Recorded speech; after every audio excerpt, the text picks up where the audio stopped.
The year was 1915. The world was caught in the throes of the Great War, a conflict so vast it engulfed continents in its wake. The Allies, seeking to secure a route to Russia through the Dardanelles, launched what would become one of the most infamous campaigns of the First World War. The Battle of Gallipoli. But little did they know, their ambition would sail them straight into the jaws of disaster. The Allied commanders, they had a vision, a bold and brash plan to swiftly knock the Ottoman Empire, the sick man of Europe, out of the war. They underestimated, however, the ferocity and resolve of the Ottoman defenses. The terrain, treacherous and unfamiliar, became a quagmire of blood and iron as the Allies failed to secure vital objectives. The high cliffs, the narrow beaches, the entrenched enemy, they all conspired against the invaders. Over the months, the casualties climbed, a grim tally that grew day after day, each figure a life extinguished, a future unfulfilled. With every soldier's fall, the dream of a quick victory in the Dardanelles faded further into the realms of impossibility. And with their backs against the sea, the Allied forces conceded. They withdrew, leaving behind the haunting silence of a battlefield that bore witness to a grim miscalculation. Their departure from the Gallipoli Peninsula marked not just the end of a campaign, but a poignant moment of reflection on the cost of hubris and the harsh lessons of war. But Gallipoli was not the sole tragedy to sprout from the seeds of strategic missteps. As we cast our gaze to 1941, we find another campaign rife with ambition and presumption. Operation Barbarossa. Enter Operation Barbarossa, an offensive of unprecedented scale, where Nazi Germany cast its gaze upon the Soviet Union. It was June 22, 1941, and Adolf Hitler embarked on what he envisaged as a swift conquest, a masterstroke to subdue the Eastern behemoth. What commenced, friends, was the largest military invasion of World War II, a colossal juggernaut that stretched across the vast, unyielding expanse of the Soviet territory. But as the Wehrmacht plunged deeper into the Soviet domain, they were met not with the easy capitulation that Hitler had envisioned, but with a resilience and patriotism that seemed to rise from the very soil of Mother Russia. The Führer, blinded by his own ideology, had failed to heed the lessons of history. To underestimate Russia's vastness, its harsh winters, and its people's capacity to endure suffering was to court disaster. And disaster it came. As the temperatures plunged, the German supply lines, overextended and strained, became a liability. The stories of German soldiers, ill-equipped for the freezing conditions and the battles fought in a winter's frost, are a stark testament to a logistical nightmare unfolding.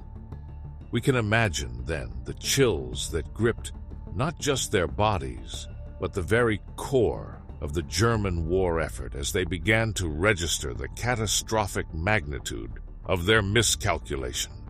Casualties mounted, a grim spectacle of humanity caught in the relentless machinery of war.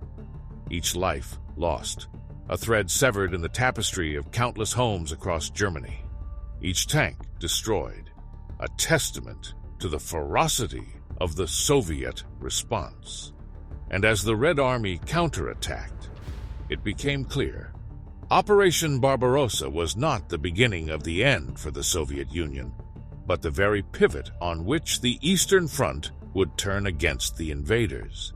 As we reflect on these harrowing tales of military misjudgment, let us not forget the very real consequences that ripple out from the epicenter of these historical upheavals.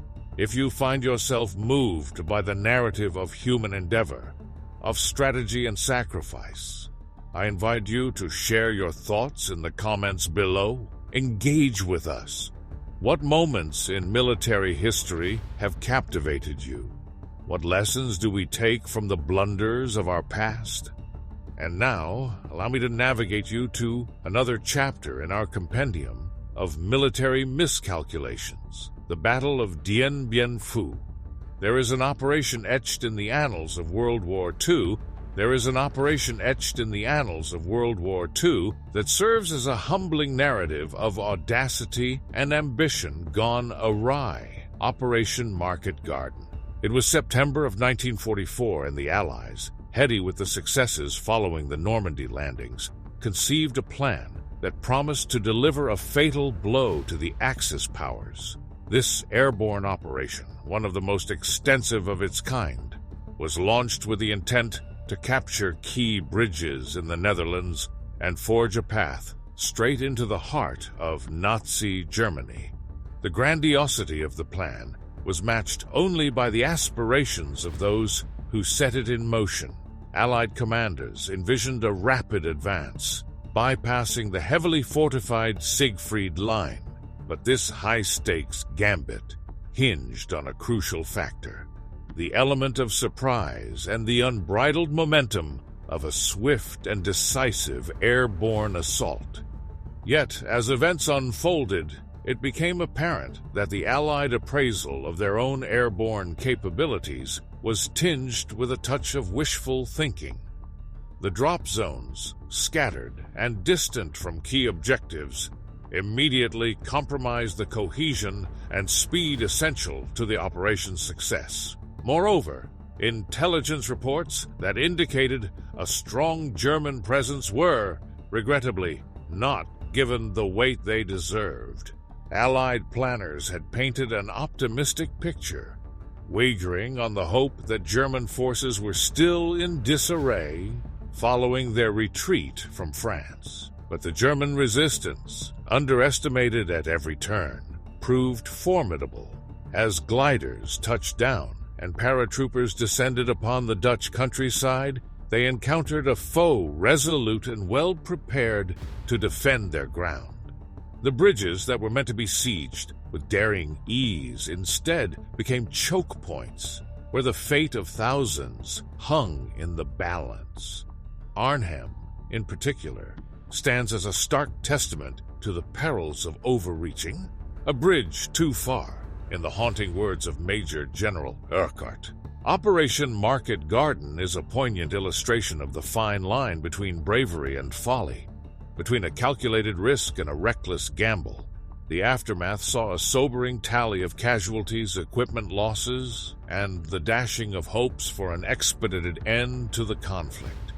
And although valor was in no short supply, the operation failed to achieve its lofty objectives, leaving a legacy that prompts reflection on the complexity of strategic planning in the fog of war. As we chronicle these events, it is the convergence of individual stories and broader strategic lessons that offer an intricate portrait of warfare. And if these explorations into the depths of military history pique your interest, if you find value in the unraveling of these complex layers, then I invite you to engage with us further. Share your thoughts, drop a like, or amplify our journey into history with your own insights. Your contributions add richness to our shared understanding of the past, and together we construct a nuanced tapestry of human endeavor and the consequences that stem from it. But our quest does not pause here, for there is yet another chapter to unfurl. A story that bears the grim distinction of being one of the deadliest confrontations in the annals of war. We turn our gaze now to the Battle of Stalingrad, where the stakes were not only the survival of an entire army, but perhaps the very outcome of World War II itself. Steel yourself, for we are about to enter the cauldron that was Stalingrad, a city that would become a byword for destruction, resilience, and the sheer scale of human sacrifice. It was here that Hitler's obsession with capturing this eponymous bastion on the Volga River led to a battle that stretched from the summer of 1942 to the bitter winter that followed. The determination to seize Stalingrad was fueled by a blend of strategic objectives and Hitler's own fixation on the city's symbolic value. The German Sixth Army, an instrument of his will, descended upon the city, intent on crushing Soviet resistance and delivering the coup de grâce to the Eastern Front. However, underpinning this endeavor was a litany of strategic misjudgments, errors that would seal the fate of hundreds of thousands and shift the tides of war. German commanders, wrestling with the scale of urban conflict for which they were ill-prepared, decided to divide their forces. This splintering of strength across vast, unforgiving terrain left them vulnerable and restrained the logistical support needed to sustain a prolonged offensive. The supply lines, much like those that had faltered in the unforgiving Russian winter during Operation Barbarossa, once again became a brittle lifeline, this time in the rubble-strewn streets and shattered buildings of Stalingrad. As the battle wore on, with each building fought over in a brutal grind of attrition, the German soldiers became enmeshed in a siege that was slowly tightening like a vice around them.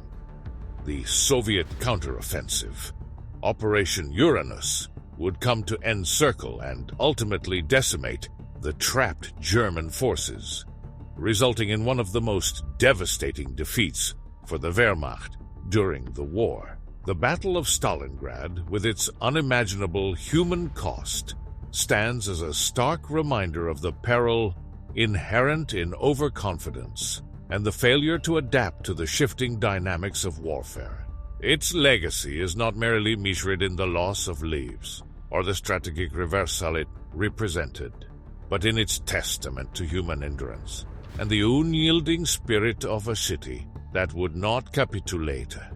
If this historical journey speaks to you, if it stirs within you a thirst to delve deeper into the intricate web of wartime decisions, I invite you to become a steadfast companion on this voyage through time. Subscribe, and let us together continue to examine the past, to understand the present, and to foresee the challenges that may yet emerge on the horizon of our collective future.